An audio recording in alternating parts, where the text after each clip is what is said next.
Market లో invest చేసి మీ డబ్బులు డబుల్ చేసుకోవాలనుకుంటున్నారా? విజయవాడలో జరిగే సుందరరామిరెడ్డి గారి లైవ్ సెమినార్ కి అటెండ్ అవ్వండి. హాయ్ హలో నమస్తే, welcome back to Suman TV. ప్రస్తుతం మనతో పాటు ఉన్నారు expert in spoken English Ashok Chakravarthi గారు. సార్తో మాట్లాడదాం. నమస్తే సార్. నమస్తే సార్, మనలో చాలా మందికి ఈగో లేని వాళ్ళు ఎవ్వరూ ఉండరు. ఈగో ఫీలింగ్ ఉంటుంది. కొంతమందికి సెల్ఫ్ రెస్పెక్ట్ అని కూడా దాన్ని మార్చుకుంటారు. అలా కూడా ఇది ఈగో కాదు, సెల్ఫ్ రెస్పెక్ట్ అంటారు, దీన్ని అని అంటారు. అబ్సల్యూట్లీ. అంటే అసలు ఈగోకి సెల్ఫ్ రెస్పెక్ట్కి తేడా ఏమైనా ఉందంటారా? యాక్చువల్గా ఏంటంటే మంచి చెడు ఏ విధంగానైతే రెండు ఉంటాయో అలాగే ఈ సెల్ఫ్ రెస్పెక్ట్ అంటే ఏదైతే ఈక్వల్ టు సెల్ఫ్ ఎస్టీమ్ అని మీరు అంటున్నారో, సెల్ఫ్ ఎస్టీమ్ తర్వాత ఈగో ఫీలింగ్, ఈ రెండు కూడా ఏ విధంగానైతే మంచి చెడు అనే క్వాలిటీస్ ఉన్నాయి కదా. ఒకటేమో చెడు అంటే చెడు, అది రాంగ్ చేస్తుంది. మంచి అంటే మనకు మంచి చేస్తుంది. ఎలాగైతే ఈ రెండు ఉన్నాయో అలాగే ఈ సెల్ఫ్ ఎస్టీమ్, ఈ ఈగో ఫీలింగ్ అనుకోండి. సెల్ఫ్ ఎస్టీమ్ ఏమో పాజిటివ్ థింగ్, మంచిది అది. కానీ ఈగో ఫీలింగ్ ఏంటి అంటే అది నెగటివిటీని చూపిస్తుంది అనమాట. ఒక మనిషి నెగటివ్ థాట్స్తో ఉన్నాడు అని చెప్పేసి ఇదవుతుంది. ఒక వ్యక్తి మన ఇంటికి వచ్చాడు అనుకోండి. ఒక వ్యక్తి మన ఇంటికి వచ్చినప్పుడు మనం లోపలికి పిలుస్తాం, రండి సార్ కూర్చోండి, అది ఇది అంటాం. కూర్చోండి అని మనము కూర్చుంటాం. మీకు ఏమైనా మంచినీళ్ళు కావాలా అది అని చెప్పి అనడం అనేది ఇది కామన్ రెస్పెక్ట్. ఇది కామన్ రెస్పెక్ట్. కానీ లోపలికి వచ్చిన తర్వాత నేను కూర్చోమని ఎందుకు అనాలి? తనే కూర్చోవచ్చు కదా అనుకుంటాం. వాడేమనుకుంటాడంటే నన్ను కూర్చోమంటేనే నేను కూర్చుంటాను, నన్ను కూర్చోమంటే నేను కూర్చుంటాను అనుకున్నాడు అనుకోండి. ఇది ఏమవుతుంది అంటే ఇక్కడ ఈగోస్ కనిపిస్తాయి మనుషులు. నన్ను కూర్చోమంటే నేను కూర్చుంటాను అని అనుకుంటాం. నేను ఎందుకు కూర్చోమనాలి, వాడే కూర్చోవచ్చు కదా అని అనుకుంటారు. అయితే ఇప్పుడు విషయం ఏంటి అంటే నేను కూర్చోమనాలి అని చెప్పేసి వీడు అనుకోవాల్సిన అవసరం లేదు, వాడు కూడా అక్కడ నన్ను కూర్చోమంటే నేను కూర్చుంటాను అనుకోవాల్సిన అవసరం లేదు. అది జస్ట్ జనరల్ థింగ్. అది జనరల్గా మనకు తెలియకుండానే జరిగిపోతుంది అనమాట. అలాగే మీరు చూడండి, ఎప్పుడైనా ఎవరైనా కొన్ని మంచినీళ్ళు ఇవ్వండి అని అన్నాం అనుకోండి. మంచినీళ్ళు ఇవ్వండి అంటే కూడా తేవడానికి ఫీల్ అవుతారు, నేనెందుకు ఇవ్వాలి అనుకోండి. మంచినీళ్ళు నేనెందుకు ఇవ్వాలి.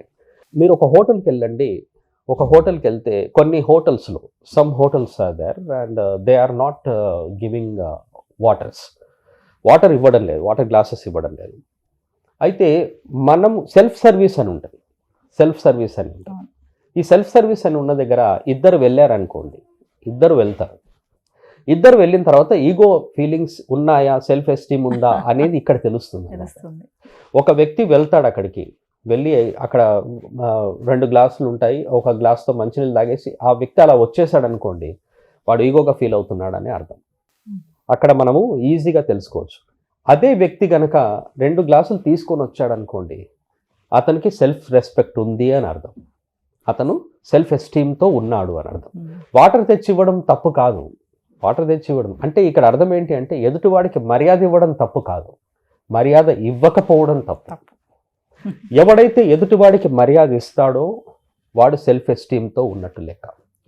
చిన్న పెద్ద అనే తేడా ఉండదు. అందరికీ మర్యాద ఇచ్చేవాడే సెల్ఫ్ ఎస్టీమ్ని మెయింటైన్ చేస్తున్నట్టు. ఎందుకు తెలుసా? నేను మర్యాద ఇస్తేనే వాళ్ళు నాకు మర్యాద ఇస్తారు అని. అంతే కదా, give respect and take respect అంటారు కదా. నేను మర్యాద ఇస్తే వాళ్ళు నాకు ఇస్తారు అని చెప్పి కొంతమంది వాళ్ళంతలో వాళ్ళే ఎదుటి వాళ్ళకు మర్యాద ఇచ్చి మాట్లాడతారు. ఏం అవసరం లేదు, వాళ్ళు పెద్దవాళ్ళు అవ్వాల్సిన అవసరం లేదు.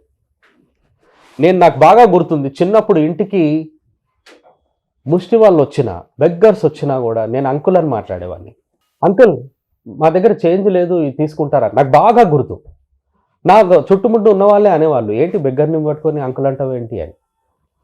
మా ఇంట్లో పని చేయడానికి వచ్చిన ఆమె ఎవరైనా ఉంటారో వాళ్ళని పేరు పెట్టి పిలిచేవారు వేరే వాళ్ళు, కానీ నేను ఒక్కరిని మాత్రమే ఆంటీ అనేవాడిని.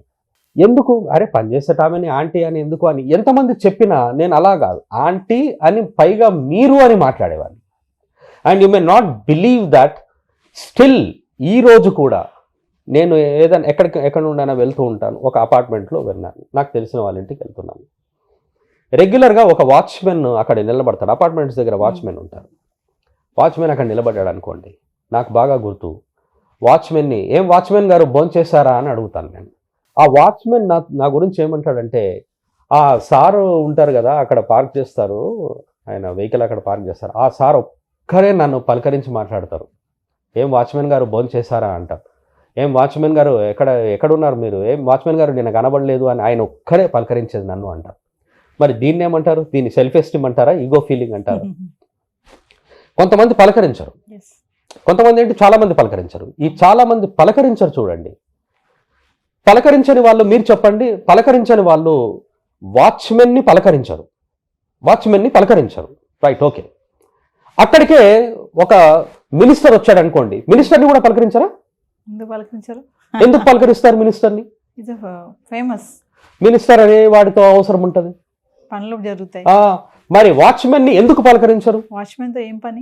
మరి అంటే ఇక్కడ అర్థం ఏమొచ్చింది? ఇక్కడ వచ్చింది ఈగో ఫీలింగ్.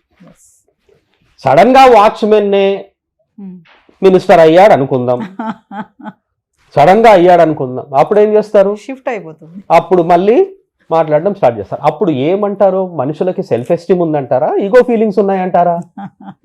ఈగో ఫీలింగ్స్ ఉన్న వాళ్ళు ఏం చేస్తారంటే, ఎదుటివాడు ఏంటి, నేను వీడికి చేయాలా వద్దా, వీడికి హెల్ప్ చేయదా, వీడితో మాట్లాడాలా వద్దా అని. మీరు చాలా మందిని చూడండి, కారులో నుండి వెళ్తున్నప్పుడు కూడా అందరినీ విష్ చెయ్యరు. ఎవరైతే విష్ చేస్తారో వాళ్ళు సెల్ఫ్ ఎస్టీమ్ ఉన్న వాళ్ళు విష్ చేస్తారు. కారులో ఉన్నా సరే, బైక్ మీద ఉన్నా సరే, వాళ్ళు వెళ్ళిపోతుంటారు, చూసినా కూడా చూడనట్టు వెళ్ళిపోతుంటారు. కొంతమంది అంటారు, మీ ఫ్రెండ్ నాకు కనిపించాడు ఇవాళ, నన్ను చూశాడు కానీ చూడనట్టు వెళ్ళిపోయాడు అంటాడు. దీని అర్థం ఏంటి? చూసినా కూడా చూడనట్టు వెళ్ళిపోవాల్సిన అవసరం ఏమొచ్చింది? అంటే ఈగో అన్నట్టేనా? ఈగో ఫీలింగ్ అది, ఖచ్చితంగా ఈగో ఫీలింగ్. ఏమవుతుందని పలకరిస్తే మీరు చెప్పండి. అలాంటి కొన్ని సందర్భాలు చెప్పండి సార్. చాలా ఉన్నాయి అలాంటివి, చాలా ఉన్నాయి అలాంటివి. ఏంటంటే నాకు తెలిసిన ఒక వాడు ఉన్నాడు, నాకు తెలిసిన వాడు, అంటే నేను చూస్తూ ఉంటాను, నేను అందరినీ క్యాజువల్గా తీసుకుంటాను కాబట్టి నేను పెద్దగా పట్టించుకోను ఎవరిని. కాబట్టి అదే ఒక వ్యక్తి నాకు తెలిసిన వాడు ఏంటంటే, ఒక రూమ్లోకి వెళ్తాం మేము, ఒక రూమ్లో ప్లేట్స్ పెడతాం మేము ప్లేట్స్ పెడతాం అనమాట, భోజనానికి ప్లేట్స్ పెట్టినప్పుడు నేను ఫస్ట్ రూమ్లోకి వెళ్ళాను అనుకోండి, నేను నా ప్లేటు వాడి ప్లేట్, ఇద్దరు ప్లేట్స్ తీసుకొస్తాను. కానీ వాడు వెళ్ళాడు అనుకోండి, ఒక ప్లేటే తీసుకొస్తాడు వాడికి. మరి అటువంటి అప్పుడు మీరే చెప్పండి, అది ఈగో ఫీలింగా, సెల్ఫ్ ఎస్టీమ్? అది మరి నేను తీసుకొస్తానే 2 ప్లేట్లు. ఇంకో విషయం కూడా చెప్తాను, వాడు నాకంటే చిన్నోడు, ఇది నిజంగా జరిగిన విషయం. వాడు నాకంటే చిన్నోడు, వాడు నా ప్లేట్ తీసుకురాడు, నేను వాడికంటే పెద్దవాడిని అయ్యి ఉండి నేను వాడి ప్లేట్ తీసుకొస్తాను. సెల్ఫ్ ఎస్టీమ్ ఎక్కడుంది? ఈగో ఫీలింగ్ ఎక్కడుంది? మీరే చెప్పండి. ఈగో ఫీలింగ్ అనేది నెగటివిటీ అన్నమాట, అది నెగటివిటీని స్ప్రెడ్ చేస్తూ ఉంటుంది. నెగటివ్ క్వాలిటీ, వీడిలో నెగటివ్ థాట్స్ ఉన్నాయి అని చెప్పేసి వాళ్ళ అపియరెన్స్ కూడా తెలుస్తుంటుంది. అదే పాజిటివ్గా మాట్లాడేవాడు, సెల్ఫ్ ఎస్టీమ్ ఉన్నవాడు ఎప్పుడు నవ్వుతూ మాట్లాడతాడు, అందరితో సమానంగా ఉంటాడు, అందరినీ సమానంగా చూస్తాడు. Thank you.